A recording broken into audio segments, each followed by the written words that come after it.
নমস্কার বন্ধুগণ, আমি অভিষেক বিশ্বাস, আমার সঙ্গে আমার এক ভাই সোহাগ ঘোষ। তা আমরা দুজনে এখানে তো বসে আছি। এটা হলো চাকদার নিকটবর্তী একটা গঙ্গার তীরবর্তী স্থান। এটা আগে এখানে শ্মশান ছিল। তা এ ব্যাপারটা হলো যে আমরা কি করতে এসেছি। ব্যাপারটা এসেছি হলো যে মোটামুটি আমি আর সোহাগ আমরা দু ভাই মোটামুটি বেকার, কোনো করার কিছু নেই। তো একদম ফার্স্ট উদ্দেশ্য ওটাই যে কিছু করার নেই, তো কিছু তো করতে হবে। তা যেহেতু ফোনও আছে, তার সঙ্গে ডাটাও আছে, সেই সুবাদে এখানে বসে আছি। আর তার সঙ্গে মূলত আমরা এক মাস আগে শুরু করেছিলাম যে যেহেতু আমাদের মধ্যে জ্ঞান বুদ্ধি বোধের একটু ঘাটতি আছে, তা আমরা যেহেতু দুজনে হিন্দু ধর্ম থেকে বিলং করি, তা আমরা চেষ্টা করছিলাম যে আমাদের মধ্যে যাতে আমাদের এত অধপতন কেন, যে শক্তি সামর্থ্য সব আমাদের মধ্যে আছে মনে হয়, মোটামুটি শিক্ষিত আমরা, ও গ্র্যাজুয়েশন আমিও গ্র্যাজুয়েশন, দুজনে গ্র্যাজুয়েশন, তারপরে পরীক্ষাতে মোটামুটি পাশও করি। তা আমাদের ঘাটতি কোথায় হচ্ছে, তা আমরা সেই ঘাটতি পূরণের উদ্দেশ্যে তা আমরা দু ভাই মিলে শুরু করেছিলাম যে ভাই তাহলে আমরা গীতা পাঠ করি।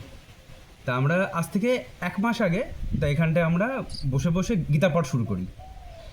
গীতা বলতে ওই ভগবদ্ গীতা, যেটা ওই কৃষ্ণ অর্জুনকে জ্ঞান উপদেশ দিচ্ছেন, বা যেটাকে আমাদের ধর্মের মধ্যে একটা জ্ঞানের প্রকাশ ধরা হয়, বা যা পড়লে মানুষের মধ্যে চেতনার বৃদ্ধি হয়। তো ভাবলাম যে তাহলে আমাদের হয়তো কোনো বোধ বুদ্ধির অভাব ঘটছে, তা আমরা পড়া শুরু করি। তা আমরা দুজনে পড়া শুরু করলাম, ঠিক আছে। এবার ব্যাপারটা হলো, তো আমরা তো দুজনেই হিন্দু। তা এবার আমরা হিন্দু হলো কী হবে, আমরা তো গীতা পড়ি, ঠিক আছে। তা আমরা গীতা পড়ি, আমরা দুর্গা পূজায় মদ খেয়ে নাচি না, তারপরে আমরা কোনো অনুষ্ঠান হলে কোথাও গাঁজা খেয়ে পড়ে থাকি না, ঠিক আছে। আমরা এই ধরনের হিন্দু, মানে আমরা এমন হিন্দু না যে আমরা গাঁজা খেয়ে পড়ে থাকলাম সেই হিন্দু, বা দুটো গালাগালি করতে পারলাম ভালো হিন্দু, বা দুর্গা পুজোয় ভালো কাছে আমাদের মদের স্টক, সেরকম হিন্দু আমরা না। তা আমরা কী হচ্ছে, যাতে আমাদের মধ্যে কিছু মূল্যবোধ বা ভ্যালুয়েট করতে পারি, সেই জন্য আমাদের এই গীতা পড়ার প্রয়াস। তো সেই উদ্দেশ্যে এবার প্রয়াস করতে করতে তা কী হলাম, দেখলাম যে আমরা ভাবলাম প্রথমে পড়তে পারবো না। তারপর আমরা শুরু করলাম পড়া। তা দেখলাম পড়া শুরু করে দেখলাম যেগুলো আমরা সামাজিক মাধ্যমে শুনি, তা সেইগুলো কোনো রকম কিছু গীতাতে বলাতে নেই। গীতায় বলা আছে যে যা কিছু আছে নিজের উন্নতি করতে হবে, সব নিজের মধ্যে যে পরম চেতনা পরম প্রেম সেগুলো সন্ধান করতে হবে, ঠিক আছে। সত্য প্রেম ধারণা কৃষ্ণ স্পেসিফিক কোনো ব্যক্তি না, কোনো চেতনার প্রকাশ, সেসব আমি ওরও দুজনেই কম বেশি উপলব্ধি করেছি। মানে আমার জায়গায় ওই বলতো, এবার ও একটু কথা বলতে বেশি আনকমফোর্টেবল, আমি বলছি, কিন্তু দুজনে আমাদের একই উপলব্ধি। তা মোটামুটি আমাদের যে উপলব্ধি, এবার আমি দেখেছি বা ও দেখেছে যে আমাদের মধ্যে যে বন্ধু সার্কেল আছে সবাই মোটামুটি কেউ চাকরি পেয়েও গেছে, আর কেউ চাকরির জন্য চেষ্টাও করছে, যা চাকরি পাচ্ছে না সে হয়তো জীবন অন্যদিক দিয়ে সফল হয়েছে বা বিফলও আছে। তাদের মধ্যে ধর্ম সম্বন্ধে খুব একটা আকুতি মিনতি জানার চেষ্টা আছে, কিন্তু যেটা আমাদের মধ্যেও আছে, কিন্তু ওরা যা জানে সব ভুলভাল জানে আমাদের মনে হয়।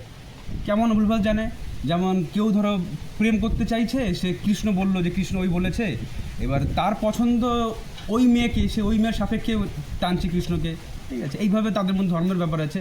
তা আমাদের ব্যাপার হলো যে এই ধর্মের আমাদের মধ্যে যে একটা খুব একটা খারাপ চিন্তাভাবনার প্রবণতা, যে ধর্ম সম্বন্ধে কিছু জানি না তবু ধর্ম সম্বন্ধে বলবো।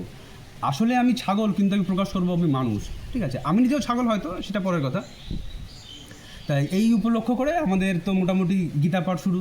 তা আজকে আমাদের 15টা অধ্যায় পুরো শেষ করলাম, মোট 18টা অধ্যায়। তা গীতার মোট 18টা অধ্যায় আর 700 শ্লোক। তা আমরা দু ভাই মিলে শুরু করে আজকে 15টা শেষ করে ফেলেছি।